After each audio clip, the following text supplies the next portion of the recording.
Hello students, welcome all. बच्चों, जैसा कि मैंने आपको लास्ट वीडियो में बताया था कि नेक्स्ट वीडियो हमारा कोलरॉस लॉ होगा। तो आज का हमारा टॉपिक कोलरॉस लॉ है। हम इसको समझने की कोशिश करेंगे कि किस तरीके से ये जुड़ा हुआ है लिमिटिंग मोलर कंडक्टिविटी और मोलर कंडक्टिविटी जो हमने पहले पढ़ा है। तो लेट्स स्टार्ट बच्चों।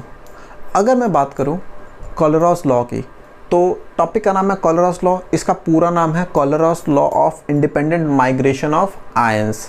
That means कोलरॉस law of independent migration of ion. Independent का मतलब एक दूसरे से हट के, इंडिपेंडेंट माइग्रेशन ऑफ आयंस। कौन से आयंस? जब आप इलेक्ट्रोलाइट की बात करते हो तो इलेक्ट्रोलाइट किससे बना होगा? आयन से मिलकर बना होगा। अगर आपका NaCl है तो Na+Cl- से मिलकर बना होगा। तो किस तरीके से आप किसी इलेक्ट्रोलाइट के लिमिटिंग मोलर कंडक्टिविटी को रिलेट कर सकते हो उसके आयंस के लिमिटिंग मोलर कंडक्टिविटी को, यही चीज़ एक्सप्लेन करता है कोलरॉस लॉ। तो सबसे पहले हम इसका डेफिनेशन समझने की कोशिश करते हैं और बच्चों एक आधे क्वेश्चन करेंगे जिससे आपको ये भी क्लियर हो कि किस तरीके से इसको अप्लाई करना है क्वेश्चन में। ठीक है, तो अगर मैं कोलरॉस लॉ का और पेपर पॉइंट ऑफ व्यू से बच्चों मैं बता दूं, बहुत बहुत बहुत इंपॉर्टेंट है। कॉम्पिटिटिव एग्जाम में भी आता है, CBSE का तो हॉट टॉपिक है ये, बहुत बार क्वेश्चन आया इससे। ठीक है, बोर्ड के एग्ज़ाम में। तो ध्यान से समझना, पेन कॉपी निकाल के रखो एंड देन हम इसको समझते हैं, साथ के साथ क्वेश्चन करेंगे। तो आप भी साथ में सॉल्व करना, उसको प्रैक्टिस करना। अगर कोई भी डाउट हो तो उसको आप कमेंट सेक्शन में लिख सकते हो कि आपको ये प्रॉब्लम है। उसके ऊपर मैं एक सेपरेट वीडियो बनाने की कोशिश करूँगा। सो लिमिटिंग मोलर कंडक्टिविटी जो कोलरॉस लॉ बोलता है, इट सेज कि limiting molar conductivity of an electrolyte. That means किसी इलेक्ट्रोलाइट का लिमिटिंग मोलर कंडक्टिविटी। इलेक्ट्रोलाइट क्या हो सकते हैं? NaCl, MgCl2, CaCl2, ये सारे इलेक्ट्रोलाइट्स हैं। तो बोलता है इन इलेक्ट्रोलाइट्स का जो लिमिटिंग मोलर कंडक्टिविटी है can be represented as sum of limiting molar conductivity of their respective ions. That means अगर NaCl है तो इसके respective ions कौन कौन से हैं? Na+ and Cl-। अगर मैं CaCl2 की बात करता हूँ तो इसके respective ions कौन से हैं? Ca2+ 2Cl-। तो बोलता है कि limiting molar conductivity of an electrolyte, that means limiting molar conductivity, this is limiting molar conductivity of electrolyte. Which electrolyte? I am talking about NaCl। तो that means limiting molar conductivity of NaCl can be represented as sum of summation of molar conductivity. This is molar conductivity. Ions के लिए आप small में delta लिख रहे हो। Molar conductivity, limiting molar conductivity not भी आपने लगाया है, of their respective ions. That means इसके जो रिस्पेक्टिव आयन है Na+ और Cl- के अगर लिमिटिंग मोलर कंडक्टिविटी का सम कर दूंगा तो वही होती है limiting molar conductivity of that particular ion. Definition बहुत सिंपल है और इसका इम्प्लीमेंटेशन भी बहुत सिंपल है। तो टॉपिक आसान है, जस्ट आपको समझना है, आपको याद रखना है और इसको पेपर में कभी भी क्वेश्चन है तो छोड़ना नहीं है, क्योंकि बहुत आसान है, आसानी से नंबर आ सकते हैं इस वाले टॉपिक में। तो आपने इस तरीके से रिप्रेजेंट कर दिया कि limiting molar conductivity of an electrolyte is equals to sum of limiting molar conductivity of their ions, जिससे वो मिलके बना है। तो दिस इज डेफिनेशन। इसको आप पॉज करके ये आप नोट करो, डेफिनेशन क्या है, एग्जाम्पल नोट करो और हम फिर क्वेश्चन करते हैं कि इसके ऊपर क्वेश्चन कैसे आ सकते हैं पेपर में। ठीक है, सो आई होप आपने नोट कर लिया होगा।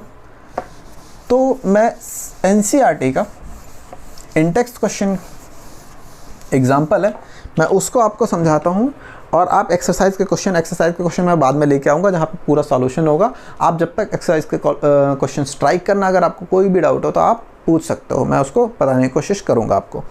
क्वेश्चन बोलता है बच्चों, calculate limiting molar conductivity of, this is question number 3.7, example 3.7 बोलता है कि limiting molar conductivity of CaCl2 and MgSO4 ये कैलकुलेट करना है फ्रॉम टेबल 3.4। टेबल 3.4 का स्क्रीनशॉट लगा दूंगा मैं वीडियो में, आप वो चीज़ चेक कर लेना। ठीक है, और अगर मैं टेबल 3.4 पे जाऊं तो आपसे पूछा गया है कि इनकी लिमिटिंग मोलर कंडक्टिविटी की वैल्यू निकालो। ठीक है, तो मैं टेबल 3.4 पे जाता हूं। ठीक है, अब आपसे बोला गया है कि इसके लिए कोलरॉस लॉ के अकॉर्डिंग इसका टोटल लिमिटिंग मोलर कंडक्टिविटी निकालो। तो आप अगर टेबल 3.4 देख रहे हो स्क्रीन पे, तो वहाँ पे बेसिकली ये बताया गया है कि इंडिविजुअल आयंस की लिमिटिंग मोलर कंडक्टिविटी कितनी है। तो जैसा हमें पता है कि limiting molar conductivity of CaCl2 according to Kohlrausch law can be represented as, उसके आयंस अब 2 है ना, तो 2 मैंने बाहर लिख लिया, limiting molar conductivity of Cl-, ऐसे Cl- 2 है। अब क्वेश्चन है कि आपको Ca+ का कितना दिख रहा है टेबल में, 119, ठीक है, प्लस 2 इंटू Cl- का कितना दिख रहा है बच्चों, Cl- इज 76.3, ठीक है। इसको आप सिंपल प्लस करो, आंसर हो जाएगा प्लस 0.6 टू 152, ठीक है। तो अगर मैं करूं तो 0.6 271.6, ओके, तो answer should be 271.6 Simon centimetre square पर मोल, साइमन सेंटीमीटर स्क्वायर पर मोल, ठीक है। तो बहुत सिंपल है। एक एडिशनल चीज़ मैं बता दूं, अगर आपने लास्ट वीडियो देखी हो तो आई होप अभी तक आपने कर लिया होगा, अगर नहीं किया तो मैं आपको बता देता हूँ। यहाँ पे देखो बच्चों, या तो लिमिटिंग मोलर कंडक्टिविटी बोलो या मोलर कंडक्टिविटी बोलो, बात एक ही है। जस्ट आप एक स्पेशल केस हो जाता है कि जब कंसंट्रेशन 0 को अप्रोच करता है, तब उसको आप लिमिटिंग मोलर कंडक्टिविटी बोल देते हो, मोलर कंडक्टिविटी को। इसकी यूनिट साइमन सेंटीमीटर स्क्वायर पर मोल कैसे आती है, मैंने वैसे आपको बताया था कि मैं लास्ट वीडियोस में मैं आपको बता चुका हूँ बाकी सब की यूनिट। मैंने आपको बोला था ये आपके लिए होमवर्क है कि आप ये करके रखोगे कि मोलर कंडक्टिविटी की यूनिट क्या होती है। आई होप आप सबने कर लिया होगा, अभी तक आपको समझ भी आता होगा। बाई चांस अगर आपने नहीं किया है या आपको नहीं समझ आया तो मैं आपको बता देता हूँ किस तरीके से लिमिटिंग मोलर कंडक्टिविटी या लिमिटिंग, आई होप ये क्वेश्चन आपने नोट कर लिया है, सिंपल है। वीडियो पॉज करके पीछे करके नोट कर लेना इस क्वेश्चन को। अब अगर मैं मोलर कंडक्टिविटी की बात करूँ तो बच्चों आपको याद है कप्पा डिवाइडेड बाय कंसंट्रेशन, और हमने लिखा था कप्पा इंटू 1000 इंटू मोलैरिटी, एक ही बात है। आप उसको वॉल्यूम इन मिलीलीटर लिखते हो तो 1000 से मल्टीप्लाई करते हो। अब अगर इसकी यूनिट आपसे पूछा जाए तो बच्चों कप्पा की यूनिट क्या थी, अगर आपसे कप्पा की यूनिट पूछी जाए तो कप्पा क्या था बच्चों, G इंटू जी स्टार, ठीक है, G इंटू जी स्टार। अब G की यूनिट क्या होती है, साइमन। G स्टार की यूनिट क्या होती है बच्चों, लेंथ अपॉन एरिया होता है। तो दैट मीन्स ये क्या हो गया, centimetre divided by centimetre square, हाँ या ना। मीटर भी लिख सकते हो, लेकिन मैंने बताया था साइज छोटा होने की वजह से इलेक्ट्रोलाइट की आप सेंटीमीटर ज़्यादा प्रेफर करते हो, तो ये सेंटीमीटर इनवर्स हो गया, ठीक है। दैट मीन्स कप्पा की यूनिट होगी Simon centimetre inverse divided by concentration. Concentration क्या होता है, moles, number of moles divided by volume, ठीक है, number of moles divided by volume. अब वॉल्यूम की यूनिट क्या होती है, मीटर क्यूब, और यहाँ पे हम सेंटीमीटर में नाप रहे हैं तो उसको सेंटीमीटर क्यूब लिखेंगे। तो साइमन सेंटीमीटर इनवर्स मोल, और ये बिल्कुल ऊपर चला जाएगा तो ये क्या हो जाएगा बच्चों, सेंटीमीटर क्यूब, हाँ या ना, सेंटीमीटर क्यूब हो जाएगा। तो यूनिट बच्चों क्या आ गई, आप देखो, आपको खुद समझ आ रहा होगा।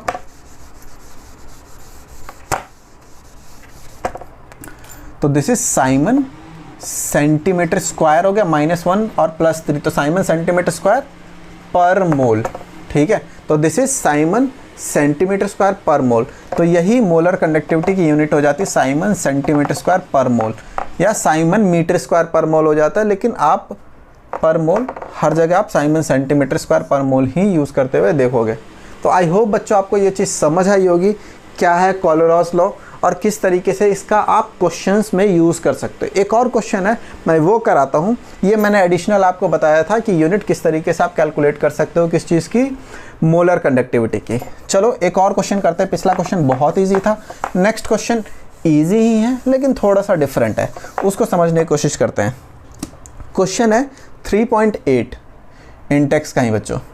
क्वेश्चन बोलता है कि लिमिटिंग मोलर कंडक्टिविटी NaCl की, HCl की एंड HCl एंड NaAC, इन सब की गिवन है बच्चों आपको 126.4।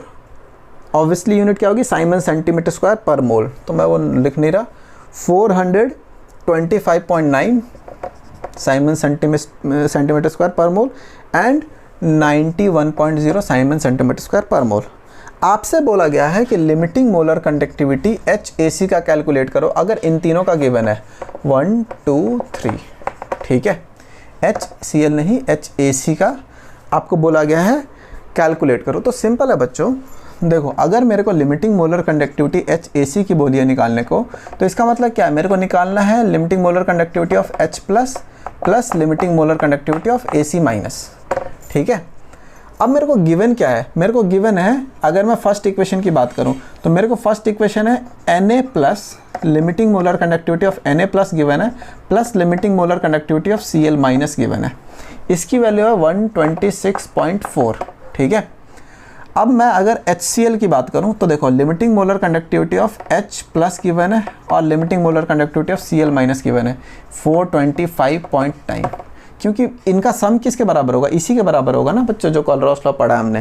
That means limiting molar conductivity of NaCl equals to limiting molar conductivity of Na plus Cl minus. तो चाहे इसका इतना लिखो या इनका इतना लिखो, बात एक ही है।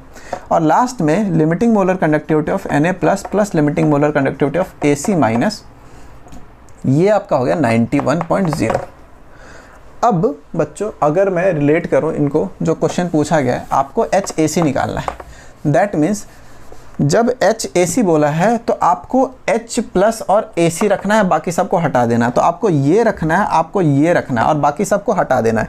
तो ध्यान से देखो, अगर ये इक्वेशन 1 है, ये इक्वेशन 2 है और ये इक्वेशन 3 है, मेरे को जो चीज़ प्लस में रखना है उनको मैं प्लस कर दूँ तो 2 + 3 कर देता हूँ। और 2 + 3 करूँगा तो मेरा एक्स्ट्रा क्या आ गया, Na प्लस और Cl माइनस। अगर उसमें से Na प्लस और Cl माइनस में से 1 माइनस कर दूँ तो मेरा Na से कट जाएगा, Cl से कट जाएगा, खाली बच जाएगा क्या, ये। तो इसका मतलब हो गया कि H plus limiting molar conductivity of AC minus, ये बेसिकली हो गया 2 + 3 दैट इज़ 425.9 + 91 माइनस 126.4। इसका आंसर बच्चों आ जाएगा अगर कैलकुलेट करें तो 390.5 साइमन सेंटीमीटर स्क्वायर पर मोल। आई होप आपको ये क्वेश्चन भी समझ आया होगा। तो क्वेश्चन इजी है बच्चों, इसी तरीके के क्वेश्चन आपको एक्सरसाइज में भी मिलेंगे। ट्राई करो सारे क्वेश्चन सॉल्व करने का। अगर कोई भी क्वेश्चन में डाउट आता है तो प्लीज़ आस्क, कमेंट सेक्शन में लिखो। अगर आपको ये वीडियो पसंद आई है तो अपने दोस्तों के साथ लाइक शेयर सब्सक्राइब ज़रूर करना, बेल नोटिफिकेशन को इनेबल कर लेना सो दैट कि वीडियो आते ही आपको पता चल जाए कि वीडियो आई है। Thanks for watching this video बच्चों, बाय बाय।